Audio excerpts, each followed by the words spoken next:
Hello everyone, I am Diptonil. I'm Sreyashi. Welcome back to our channel Happy High Life. In this video, we'll be talking about our travel experiences in Bali and how we booked our flight tickets and booked our hotels, what were the visa procedures and everything including currency as well. So please continue to watch this vlog.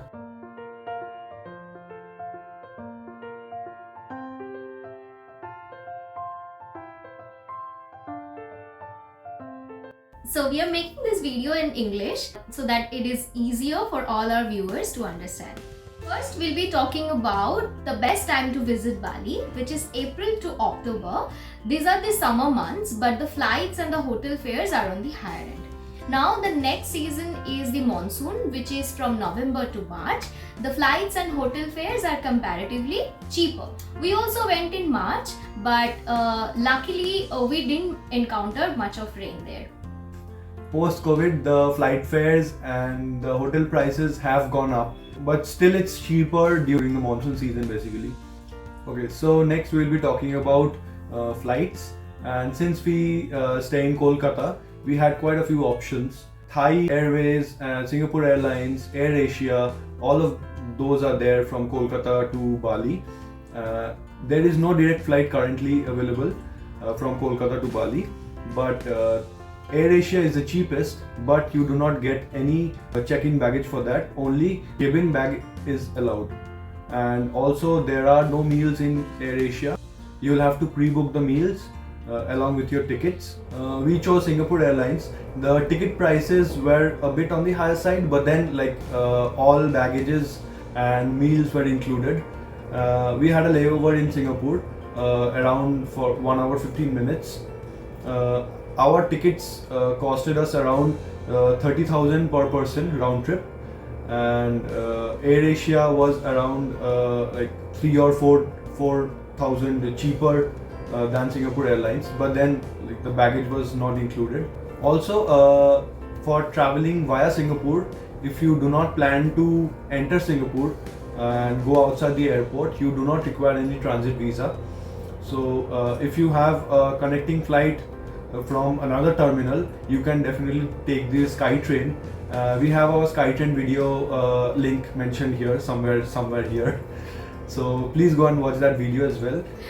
We have a detailed information about Singapore Changi Airport and our experiences in Changi Airport.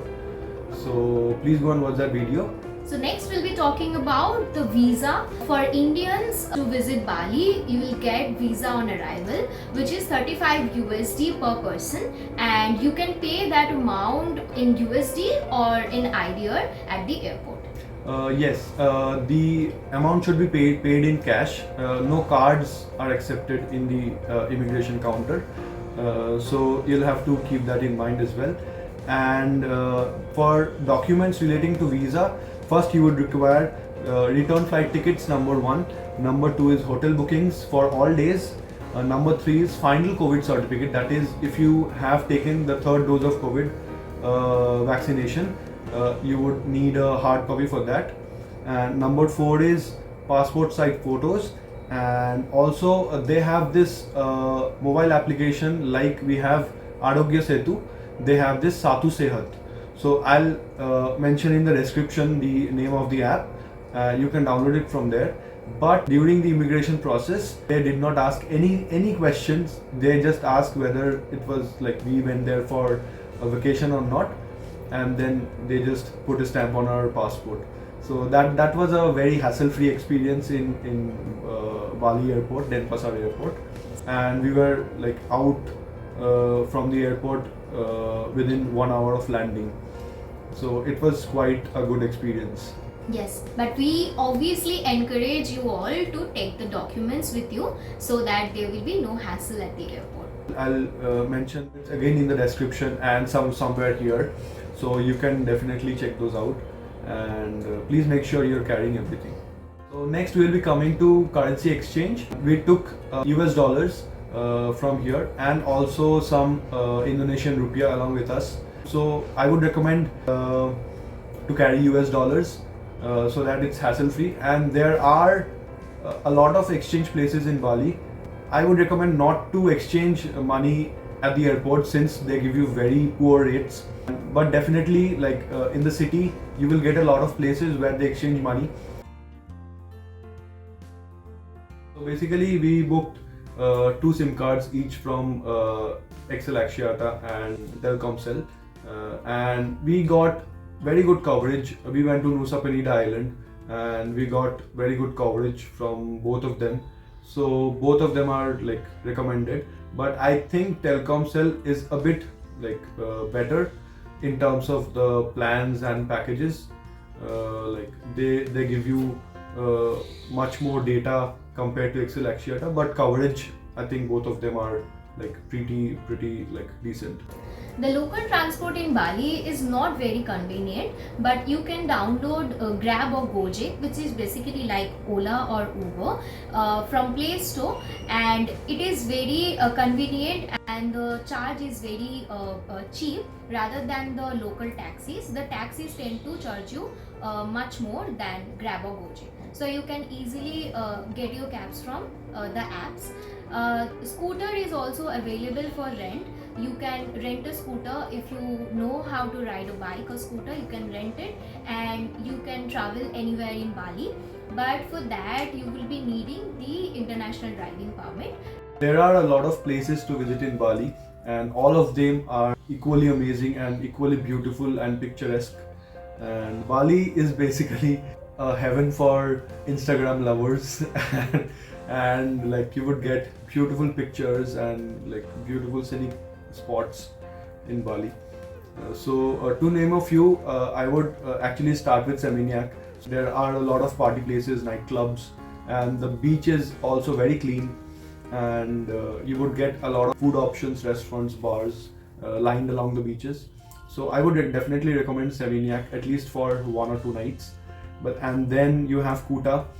From our experience in Kuta right now, I think people are actually not preferring to stay in Kuta, and they are preferring to stay in Seminyak or Canggu, because we found Kuta beach to be a little bit of dirty, and there were a lot of plastics here and there, so it's not well maintained.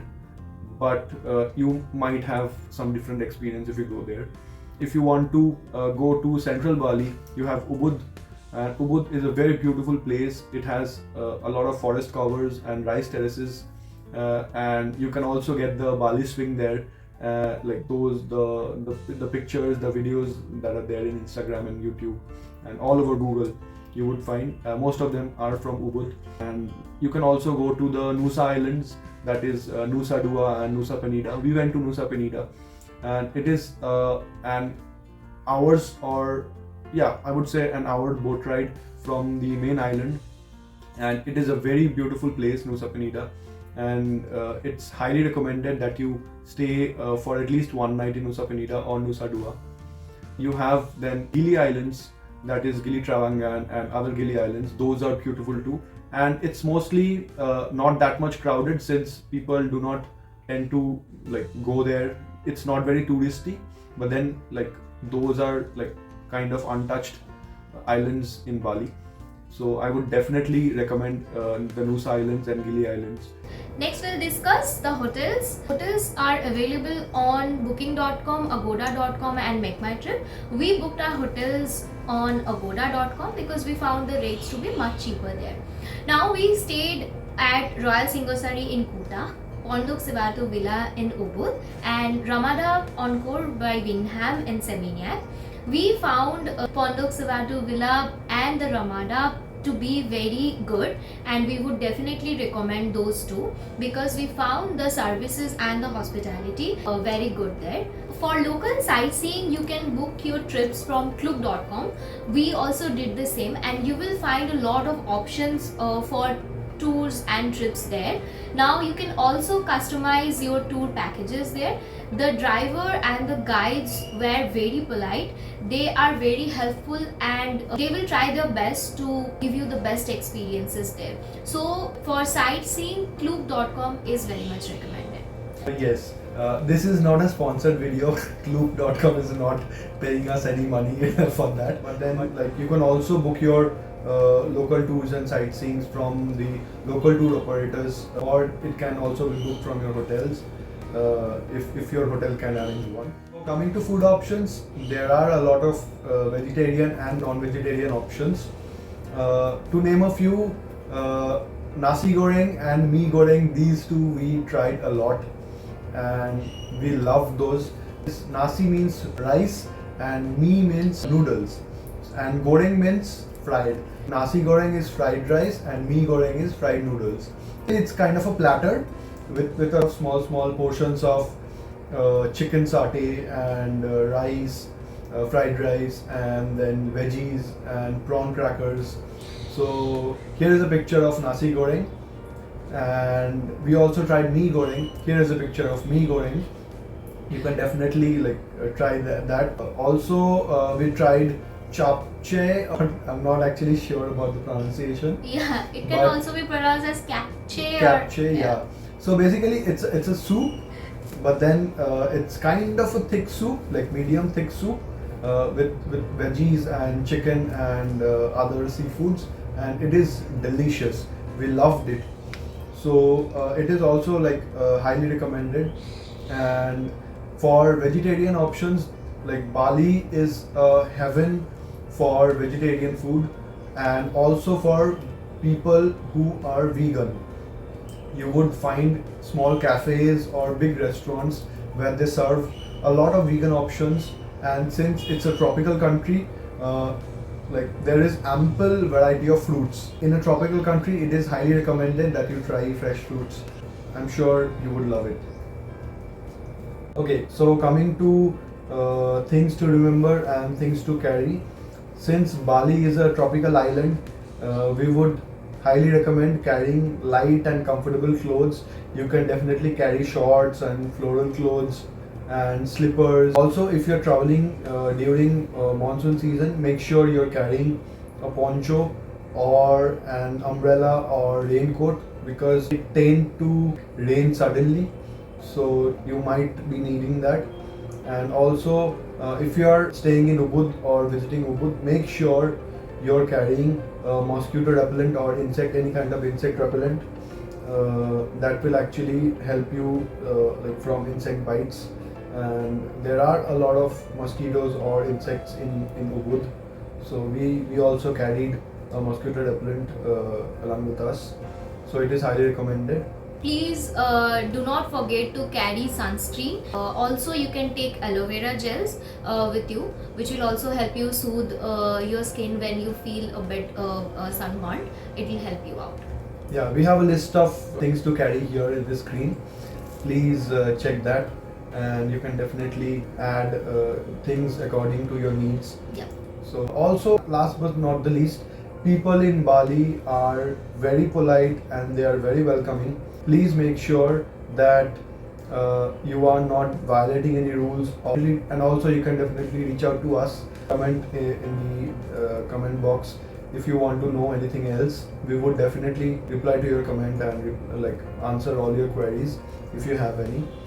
So yeah, this is it from our experiences in Bali. And please make sure to like the video, subscribe if you haven't already, and share with your friends and family. Thank you so much. Thank you. And stay tuned for the next vlog. Bye-bye. Bye-bye.